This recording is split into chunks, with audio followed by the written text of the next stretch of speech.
Welcome to Healthy Brain, Happy Body, a podcast from the Northeast Region Biofeedback Society. I'm Dr. Saul Rosenthal, a health psychologist in the Boston area, and your host as we investigate the incredible connections between brain and body.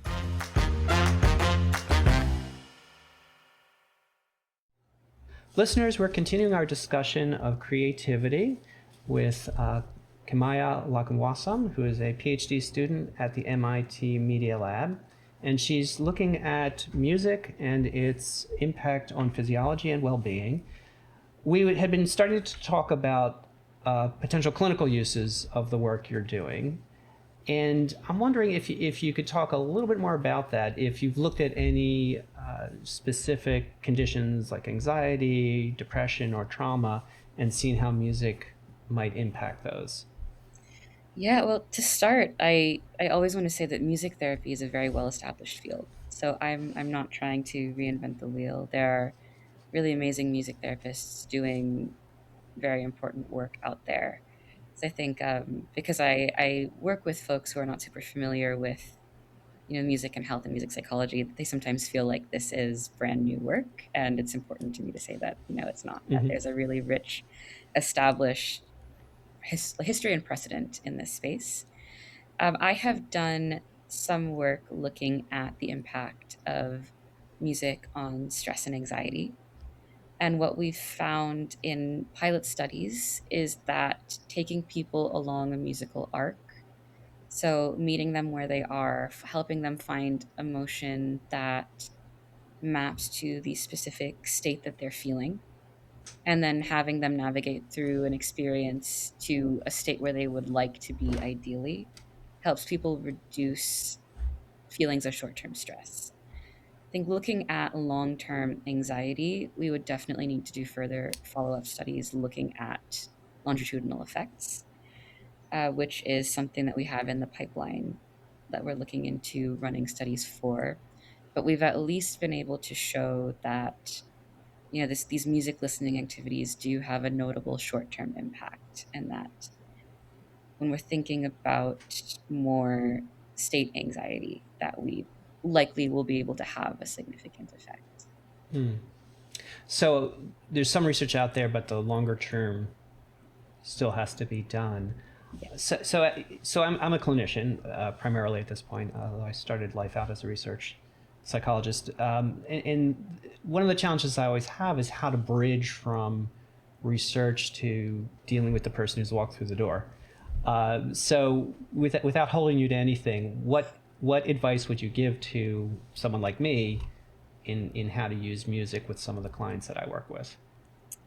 Yeah, I mean, that really is the million-dollar question for me as well, because I definitely fall very solidly on the research side, which is what was so exciting about having this conversation with you, is getting to hear a bit more about the clinician side of things. I guess I would say that from what I have seen in our research and with talking with participants at the end of shows sometimes, it is the most impactful part of this work for them has been finding ways to validate that what they are doing themselves to regulate their emotions is good. So this listening behavior, listening to music that people find to be relaxing regardless of what it is, people have really responded to the fact that we are not telling them to listen to a very specific preset playlist. We are encouraging them to listen to what works for them. When we put on specific wellness shows, so this is work done with Carnegie Hall, where they have created well-being concerts that are targeted at improving audience members' well-being in some way, that they are sitting at the same level as the artists, that there is open communication between the artists and the audiences, and that they are encouraged to move and to be themselves and to react however they would like to. So taking off that sort of preconceived structure of you're listening to music, you're going to a show, you have to respond in this way, you have to listen to this type of music, you have to think about these specific things, giving a bit of freedom to enjoy music as a person with the knowledge that that will ultimately positively impact well-being and mental health, that we've seen is really effective. Of course, it is a little bit researchy as opposed to being clinically applicable. So I think that is something that I'm really hoping to explore more in the last few years of my PhD, is the ways that we can actually translate this into a toolkit that clinicians can use to support their patients. Mm. Yeah, I can imagine that the Carnegie program would actually be a great forum to try that in, because it's, Yes. I mean, the problem with clinical work is it's messy, Yes. and the problem with research is it's too clean. Yes. And so coming between the two. So you're also, I want to shift a little bit, because like some of the other up and coming researchers I've been talking with, and with, I guess with everyone now, you've been have some involvement with artificial intelligence and music. So what can you tell me first about the work you're doing Mhm. with AI? Yeah, so a lot of what I have been doing with AI is thinking about how we respond to it as humans, thinking about how when we listen to AI music or we go to an AI enabled concert, what are the things that stand us out to us as people? What resonates emotionally? What doesn't resonate? What is off putting? Sort of things related to that. But also thinking about how, when models are being trained, how do we actually identify human preference? What are the signals that are being used to train these models or to validate the outputs? So my most recent work with that has been looking at the emotional resonance of AI generated music. So we had participants in three different cases where they listened to four pieces of music. Two were AI generated, two were human composed. And we had two specific emotion cases that were meant to be elicited: calming and soothing, and upbeat and invigorating. So, two human, or one human, one AI in each emotion case. Mm. And I worked with a company called Mindstream on this, who work in the wellness music space. And we divided all of our participants into three groups. In the first group, they knew what was AI and what was human, it was correctly labeled. In one group, they were told that AI music was human and that human music was AI. And in the last group, they were asked to label what music they thought was human and what music they thought was AI. And we also collected data where they discussed which music they preferred and which music that they found to be most effective at eliciting the target emotion state. And what we found really interestingly was that statistically, people tended to report preference for the AI music, Mm. but they found the human music to be more effective in eliciting the target emotion state. Mm-hmm. And I had designed this study thinking that that would be a validation question, because I wasn't expecting there to be a decoupling of preference and emotional efficacy. And my theory about what this is down to is that there are so many different kinds of preference that go into why we pick the music that we listen to. Broadly, there is, physiological preference. So certain things really resonate with us when it comes to synchronizing heart rate, factors like that. But also there's narrative preference. So music that we've heard in our lives or that is similar to what we've heard in our lives that really sticks with us. We tried to account for this by composing new music for this. But music, it's really hard to control for music to have people hear something that they've never heard before, but have it be something that they would like to listen to Mm-hmm. in the long run. But that, I think, has been the most exciting finding for me, is thinking about the fact that there is this disconnect. And on one hand, I think it shows that human music is really important. There's something about it that really just hits home with us.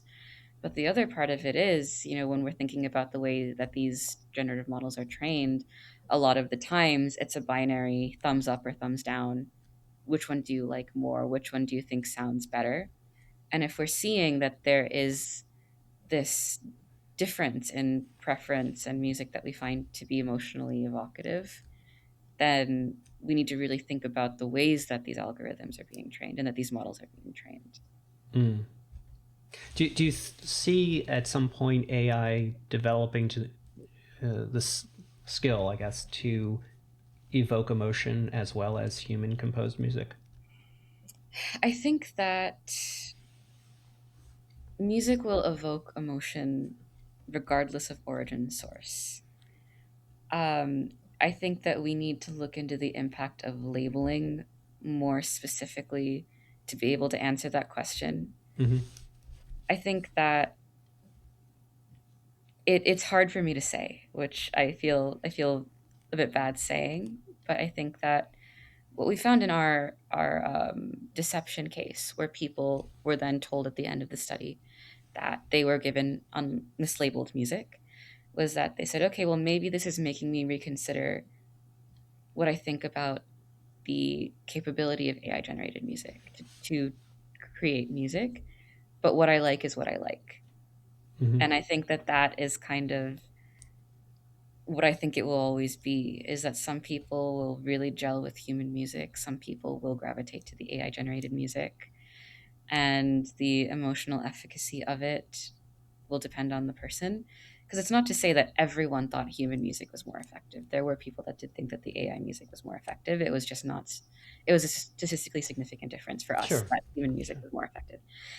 So, yeah, I'm unsure about how things will change as people get more exposed to AI music, but also as AI music evolves. I think one thing that I believe is that it's here, and we sort of have to learn how to live with that and how we want to react to that, and how as artists how we interact with it. And I think that there is a really exciting, and of course I'm biased, this is coming out of where I work, but I think there's a very exciting body of research that's looked into the ways that we can actually use AI generative music to support human creativity. Mm. So, work by Manaswi Mishra and Antonis Christou out of Opera of the Future in my lab.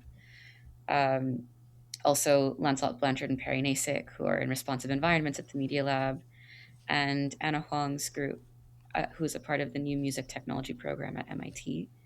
I think these are all groups of people that really care about how human music is, and really want to make sure that any technological developments that happen are actually used to support human creativity.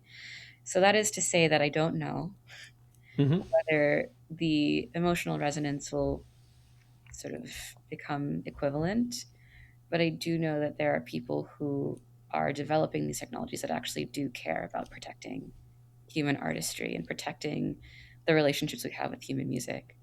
And also, as someone who works in live music, I really don't think that there's anything quite like a live show. Mm-hmm. So I think, at least for that, and I don't know, maybe give it 5 years and I'll be wrong, but at least for that, I think that there's something really special and really human about that. Well, that sort of leads to the philosophical question, which is artificial intelligence creative? Oh, goodness. I think, And to be fair, I've asked more or less everybody I've talked to in this series yes, of that question. So. I think humans are creative. And I think that the data that we train these models on is creative data made by creative humans.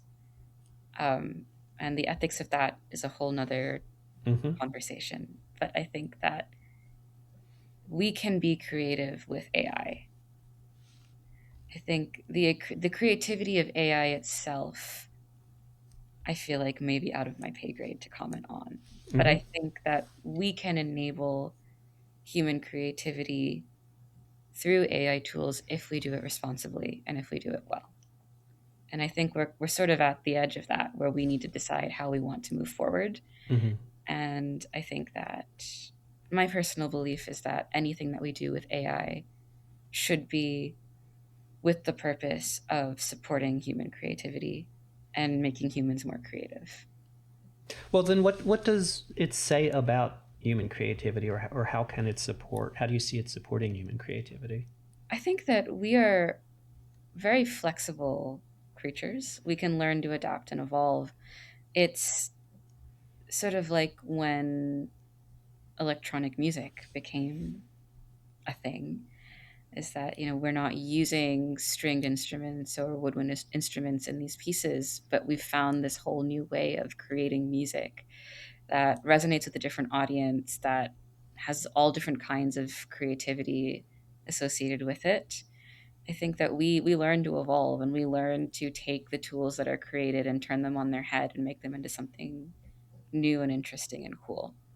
So I think that there are, if you look at things like algo raves, which are sort of musical collectives where they use computer music, they make computer music live in front of audiences, and you can actually see the code streamed on a screen behind the artists. I think that's a really wonderful and creative way of using this kind of technology to support human experience, to create this community effect, but also to be artistic and creative. And I know Manaswi Mishra is a player in these scenes, and he's brought generative tools to these algo raves, and he's used it in a way that is meant to be a musical tool and not a replacement. So I think that we are on the edge of a very exciting new chapter of music. But I think it's also our responsibility as researchers to make sure that it remains exciting, Mhm. and it remains a space where we are encouraging people to be creative. Well, like you're saying, it's an exciting time, and that's you're really communicating that. So maybe in 5 years we'll be back and see where things have gone. We will, and I'd be also remiss to not mention that my advisor Todd Mackover also has been working in this fusion space of AI music and human music. He's a composer, and he recently put out this work called Flow Symphony, where an orchestra is able to duet with a river using a model that Manaswi and Todd trained on river sounds they collected in Vermont. Mm. So there is a whole river solo where this model is responding to the inputs of the orchestra. So I think we're really looking at a lot of different ways where music and technology can be combined to support creativity. So I do think it's exciting. It's scary, and I acknowledge that it's scary, but I think there are a lot of us working to make sure that it stays exciting. That's good. And as you're saying, there's all sorts of interesting ethical questions. But Kimaya, thank you so much for joining us here on Healthy Brain, Happy Body, and I really look forward to seeing where you're going next with all of this. Thank you so much. Thank you for having me. This is Healthy Brain, Happy Body. I'm your host, Dr. Saul Rosenthal. Our guide today was Kimaya Lakamas, a neuroscientist, singer-songwriter, and doctoral student in the Media Lab at the Massachusetts Institute of Technology. Subscribe to this podcast by clicking the subscribe here link or wherever you get your podcasts. If you enjoy Healthy Brain, Happy Body, please rate us and leave reviews at Apple Podcast, YouTube, or wherever you get the podcast. Reviews help us reach more listeners, and that's more people who can learn about and benefit from biofeedback, neurofeedback, and other mind-body approaches to health. Also, let us know what you think by sending us email. Our address is healthybrain@nrbs.org. Healthy Brain, Happy Body is produced and edited by me. The theme music is Catch It by Colma Media. It is a production of the Northeast Region Biofeedback Society. Go to nrbs.org to find out more about the organization, including our trainings, monthly webinars, and yearly conference. All opinions expressed are those of our guests and not the NRBS. This podcast is not meant to replace advice from qualified healthcare providers. Healthy Brain, Happy Body is supported by the sponsors of NRBS and by the International Society for Neuroregulation and Research. Be sure to join us on our next episode as we continue to explore the keys to our well-being on Healthy Brain, Happy Body.